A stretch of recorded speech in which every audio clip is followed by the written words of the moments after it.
রাখি মুম্বাইয়ে ঘুরতে গিয়েছিল এবং মুম্বাই থেকে এসে দেখো রাখির মুখের কি ভয়ঙ্কর অবস্থা হয়েছে। সে তৎক্ষণাৎ ক্লিনিকে গেলে যেভাবে তার মুখে ট্রিটমেন্ট করা হলো, প্রথমে গোটা থেকে ফুটো করে দিয়ে পুঁজ বের করা হলো।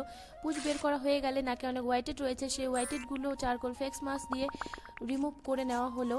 একটি দামি ফেস ওয়াশ দিয়ে কিছুক্ষণ ম্যাসাজ করে নিয়ে মুখ ক্লিন করে নেওয়া হলো। মুখ ক্লিন করা হয়ে গেলে একটি পেস্ট অ্যাপ্লাই করে দেওয়া হলো। পেস্ট কিছুক্ষণ রেখে রিমুভ করে নেওয়া হলো। রাখির মুখে অনেক দাগ রয়েছে, সেই দাগগুলো লুকোনোর জন্য ফাউন্ডেশন অ্যাপ্লাই করে দেওয়া হলো। কম্প্যাক্ট পাউডার সুন্দরভাবে সেট করে নেওয়া হলো। আইশ্যাডো সুন্দরভাবে অ্যাপ্লাই করে দিচ্ছে। এই আইশ্যাডো যতক্ষণ অ্যাপ্লাই করছে, আমার ভিডিও ভালো লেগে থাকলে অবশ্যই একটি লাইক এবং সাবস্ক্রাইব করবে। আইশ্যাডো অ্যাপ্লাই করা হয়ে গেলে আইলাইনার পরিয়ে দেয়। ফলস আইল্যাশ ভালোভাবে অ্যাপ্লাই করে দেওয়া হয়। আইব্রো সুন্দরভাবে সেট করে দেওয়া হয়।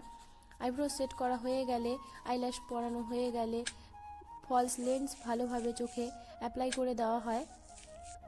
হাইলাইট করিয়ে দেওয়া হয়। হাইলাইট করে দিলে রাখি কত সুন্দর